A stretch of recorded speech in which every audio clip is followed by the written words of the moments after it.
the Spirit Sessions podcast. I'm your guide, Katie Silcox, bringing you your weekly self-love soundbite. Join us, where I'll help you find your true spiritual home, where every single aspect of you is holy ground, holy ground, holy ground, holy ground.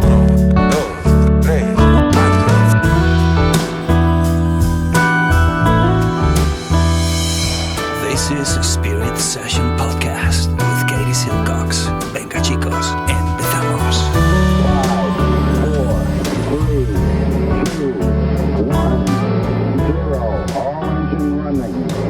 Liftoff. We have a liftoff. Hi everyone, Katie here. This podcast is intended to inspire you, educate you, and most importantly, support you on your journey towards knowing who you really are, that inner self, that inner teacher. I am not a psychologist or a medical doctor and do not offer professional health or medical advice on this podcast. If you are suffering from any kind of psychological or medical issue, please do the right thing and seek help from your qualified health professional. Hey, beautiful listener, it's your Ayurvedic Gal Friday, Katie Silcox, coming to you with a really special podcast that is so timely. It's so important. It never gets old. It's always useful. And that is, this is the portal. It's the season for fall cleansing in Ayurveda. And if you do it right, and you do it with love, and you do it with care, you don't have to go hungry. You don't have to mess up your schedule. You can integrate it into your daily life, and you can set the scene for a winter of strong immunity, which is what we need through the winter season. Now, we know some of our listeners are in Australia and New Zealand, and hey, you guys should still come, and you can just do this in the spring, which is also a great time to cleanse. So anybody, anywhere, all over the globe, we're meeting together, you all. We have a beautiful webinar coming up. I really hope you can be there. It is the 26th of September on Thursday at 11 Eastern US time. And we are calling it the Ayurveda Fall Cleanse Guide. It's free. It's one of my favorite classes. Normally we charge for it. We're giving it to you all totally free, dear listener, but you gotta register. So link to do that is in the bio. Come on, come all. And if you can't attend live, no worries. You can still register and we will send you the recording. All right, everyone, enjoy this podcast. Hello, everyone. Welcome, welcome. Peaceful blessings be upon you in this beautiful fall season. I'm looking out in the front row, and what a surprise. I see all of our Shakti School ladies. You know, it's so fun. We offer these webinars for the general public, but it is so amazing to see that we get all of our students. That's just a confirmation of we must be doing some good things, that they want to come back after hours and see what's up. And you know, I really love this too for you all that are currently level 1 and level 2 students. Like, this is what it looks like to give an hour-long talk to everyone on the internet. Welcome everyone that's totally new that found us on Instagram. We also welcome you to this secret little club that we've got going on Zoom every single Wednesday. Level 1 Ayurveda Wednesdays. It starts again in January. And Level 1 is a year-long program where you get to meet amazing women who really make this school what it is. We also have amazing teachers. I'm the core lead teacher, but all of our teachers are what I call Smart Plus Heart, just an incredible, diverse group of humans that have one common goal, and that's their own evolution and healing. And so we welcome you to the Shakti School. We base our work and our health coaching program on both modern science as well as ancient Ayurvedic medicine, which of course comes from India and has been held for us for some say 5,000 plus years. It's an oral folk medicine tradition and has some beautiful, very specifically cultural elements to it. But moreover, it's this super broad philosophy and inner and outer science for understanding all of reality. And so really on a bigger, broader scale, Ayurveda, life wisdom is what that word means, is about the human global experiment, right? Where we are all living on the same planet called Mother Earth, and we are under the swara, the sway of what she happens to be doing. And for most of us, I know we've got some Australian and New Zealand folks in the room, but most of our students right now, we're entering into the fall Navaratri season, this sacred window, this liminal space, this period where we go from summer into winter, and we call that fall. And I love the word fall because it means so much to us, right? I'm falling, help, I can't get up. So raise your hand if you feel like that in your life today. It's all good. Or I'm falling in love, right? I'm in that realm right now. And falling in love and help me, I'm falling and my life is chaotic and falling apart. They're kind of the same thing. You could be falling in love with a puppy, with a baby, a project. You could be falling because a job has been lost, a death, a disease. We have this experience as humans of this one thing that this season called fall brings us into direct contact with. Now, before you hang up the line, stay with me. What it brings us into contact with is this doesn't last forever. The big green creative pulse of full fruitional birthed life, sap, juice, pleasure, orgasm. I'm in love. Everything's great. Things are going my way. I'm 24. That doesn't last. And so by entering into what the teachings of fall give us, we can actually come into this sort of delicate, vulnerable, tender, truthful space. And that is, there's no ground. But the good news is we're falling and it's fall and there's no ground. But the good news is there's no ground. So there's nothing to fall onto. And so it's a very sacred time in Ayurvedic tradition, because this is the time where the teachings say the qualities of lightness, mobility, clarity. For many of us, you can feel there's a crispness in the air. There's a clarity in the sunrise and sunset. There's a different light in fall than in summer. Take advantage of the clarity. But what happens when you take a flashlight into your attic and your basement? You're like, oh, I'm shining some clarity on the fact that I've got moldy boxes down here. And so welcome to the fall cleanse, where we're going to go into our moldy boxes, clean it out, get rid of it, keep the things that aren't molded, get rid of the things that are, and come into the winter season with a renewed sense of our humanity, which, you know, we could really dedicate this whole cleanse to the world right now and what our current global culture is going through with the wars that are occurring on multiple spaces and the great chaos and human suffering. We can do our best as yogis, as spiritual practitioners, to make our own heart more clear. And that's why we do cleanses in Ayurveda. It's to increase the amount of, the Sanskrit word is prajna, and that word means wisdom, light, clarity. Now you can apply that to, you know, you showing up for the world as a positive agent of love and change, or you can use it to feel better in your digestive system. You can use it to make better decisions about who you want to spend your time with or what you want to be doing with your life. It can be very individual, and there's nothing wrong with it being that more personalized goal. But before we go into the cleanse, I just want to remember the intention, and really it's the intention of this whole school. And that is, what am I going to do with my one beautiful sacred life? Why? Why am I here? And so the cleanse, which is a great time to do it, helps us get clearer on that deeper question. I've got a lot to share. We have an incredible, beautiful slideshow we've got for you guys. You'll get the PDF. It's a wonderful cleanse. You can take it home. You can print it up. You can read it. If those of you that don't print, that's like an elder millennial plus thing. And you're going to have this. You can put it in your kitchen and you can use this.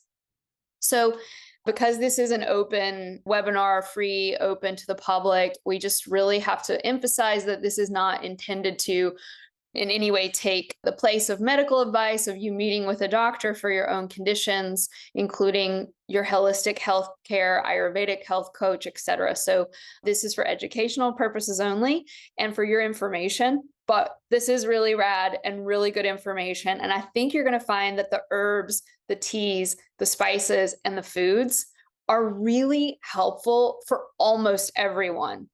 So I'm not going to be able to take any personal questions. That's just how we have to roll with a circumstance like this. But, if you love what you hear, we have a whole year-long academy, and that's where we can get into some of the more intricacies around, well, what if this or what if that? But today, my intention is I want to guide you through the quintessential Ayurvedic basics for doing a cleanse, both in the fall, and you can also do this in the spring. Best time is the fall. Second best time is the spring. And the third best time is any other time you feel like you need it.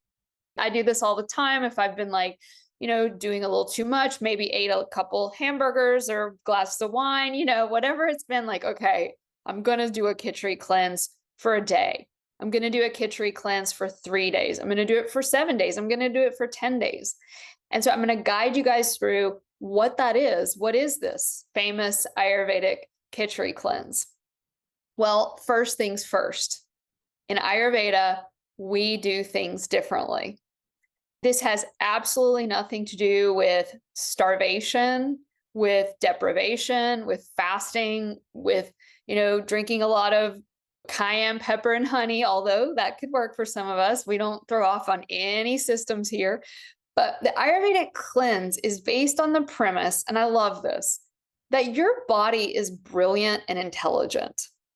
And so throughout the summer, all of our bodies, if we were in warmer climates, built up a certain amount of heat and maybe a certain amount of inflammation. And maybe if you're anything like me, you had a few too many, excess. I don't really drink anymore, but margaritas, maybe chips with salsa, maybe, whatever your thing is. People always tell me margaritas and chips with salsa. So that's what I use as an example. Or you may just have been really travel busy and you just weren't on your best behavior. We get that, right? And so what your body will do, and let's even go deeper. We are all living under an onslaught of chemicals and pollutants that our ancestors, even 1 to 2 generations back, were simply not under. And so even if you're eating perfectly organic, think you're eating perfect, we're still under an onslaught of chemicals given the environment that all of us live in. Almost everyone on the planet is affected. And so our internal organ systems, kidneys, liver, gallbladder, the intestines, colon, all of these systems need a chance to catch up with the huge amount of toxins that the environment itself, even if your diet is so pristine, is going to be working through. Now, here's how much we should pause and just thank you, the body. Your body does an excellent job at hiding pollutants, at hiding toxins from your vital organs. It hides these toxins by covering them in what functional medicine calls biofilms. You heard that word? Or it will hide these toxins, especially for women, in your fat cells. Ain't nothing wrong with the little fat on our body. That's the first thing we learn in Ayurveda, is that healthy women have a certain amount of fat, and different women need and require different amounts given their constitution. But simply stated, fat makes an excellent place for the body to store these pollutants. Where else? Because I get the feeling that the 61 of you that are here and the 600 of you that signed up for this event who watch it later, many of you are women. Men, we adore you, by the way. I'll talk for you guys in a moment. But guess where else bodies hold toxins? The female reproductive organs, the breasts, the ovaries in particular, the entire continuum of the feminine reproductive system is absorptive tissue layer. And so this is a place where we tend to hold a lot of toxicity in the body. Now, what does that have to do with how much your body loves you? Your body will put this stuff in your fat, it will hide it and push it, and it will cover it in these icky biofilms. And we think, ew, gross, I have so much icky biofilm. A different way of seeing that is, oh my God, my body is so incredible that it's creating sludge so that this toxic material won't get into my heart, won't get into my lungs, won't get into my bloodstream, even though it can get pretty bad and it can reach those places. Initially, your body will kind of hide it. Now, I want you to imagine that. Your body's hiding things away because it wants to protect you. And now we go in and let's say we do a 7-day juice fast, or we go in and we're going to do this big cleanse. What tends to happen? Some of you have done these extreme cleanses. Your body freaks out. You start feeling so much worse. It makes sense. You're taking a rotor-rooter to how your body, this delicate ecosystem, has worked really hard to keep everything in balance, even if it was an imbalanced imbalance. So what Ayurveda says is this: the best way to cleanse is not by harshness. It's not by eating cold things like salads and cold frozen smoothies and juices. The best way is to, and think about your own emotional heart. What's the best way to get you to open up? Is it by taking a gun and putting it to your head? No, it's by saying, hey, like, I really care about you. You're safe. I want to know you. And then you start to open. It's the same thing with the body. The body needs to know you mean business about relaxation, about warmth, about oiliness, about wetness. Warm, wet, oily, and chilled out are what actually enable the parasympathetic nervous system to come online in the body, which is the part of our nervous system that helps us do two main things, and that is rest and digest toxins. So in Ayurveda, we give you a warm, wet, easy to digest mono diet based on an amazing little miracle bean called the mung bean. I'd never heard of this when I first started Ayurveda. Now it's like, just second nature to use mung beans. They come whole, green, but preferably and easier to cook. You can get them as split and they'll be more yellow in color. Split mung beans I also find personally to be much more tasty, but you can also eat them whole. Some of you prefer that. Why mung beans? Well, because we do exactly what our Indian godmothers tell us to do. So that's one reason. Godmothers, yes, ma'am, right? Our Indian godmothers know what they're doing. But science also supports the incredible usage of mung beans as a likana. A likana is a type of substance, herb, or food that has the capacity to scrape ama. Ama is the Sanskrit word for those biofilms I mentioned before. In other words, this mighty mung bean has the capacity to go into your colon, to go into your intestines, and to help the intestines move toxins out of the body effectively. Also, it's pretty cool. It's got good protein, vitamins, nutrients, but it's not like eating a juicy steak. That's not our intention. Our intention is to eat something that's easily digestible, that's going to enable our body to feel that it's getting the nutrition that it needs, but also that it can move and pull old gunk out of the body. So that's why we use mung beans primarily. Some of you hate beans, and I can hear your questions. Well, what do I do if I cannot digest beans? Well, A, have you tried them in an Instapot? Instapot your everything. Instapotting things that are vegetative by nature removes what are called the lectins, as well as several other constituents, and it breaks those down so that the bean becomes highly more digestible. Secondly, soak them. I soak mine for just a few hours before I throw it in the Instapot, although really you don't need to soak if you're doing good Instapot. You always need to clean. But some of you may have more delicate digestive systems. Soak it overnight. Throw in one little piece of kombu. and that's going to help digestibility. Then when you put things in the Instapot, you can put spices. Now we're providing a recipe that doesn't include the Instapot because we don't want to assume that everyone has one, but if there's one good kitchen investment, I highly recommend it's an Instapot, especially if you have any conditions where it's hard for you to digest beans. So spicing beans and cooking them well and properly helps reduce that kind of digestive upset. Moreover, listen to this. If you just get a little gassy and smelly when you eat beans, that's actually initially a really good sign. It is the sign that those things are actually moving those toxins out of you.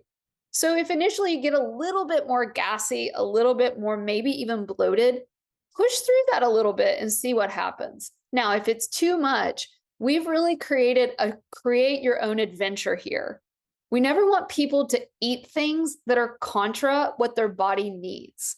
So we'll give you the Kitchari recipe, but I also want to make the case that you don't even have to do it with mung beans. We're working with the basics of a mono diet. You choose your own adventure, but don't choose an adventure that includes fried foods. Don't choose an adventure that includes alcohol, sugar, especially refined sugars. Highly sugary fruits, we're going to leave those to the side for now. Processed foods. Avoid anything processed at all, even healthy processed foods. So what does that leave us? It leaves all the vegetables. You could go really seasonally right now. We've got a list of those foods for you. Some type of protein.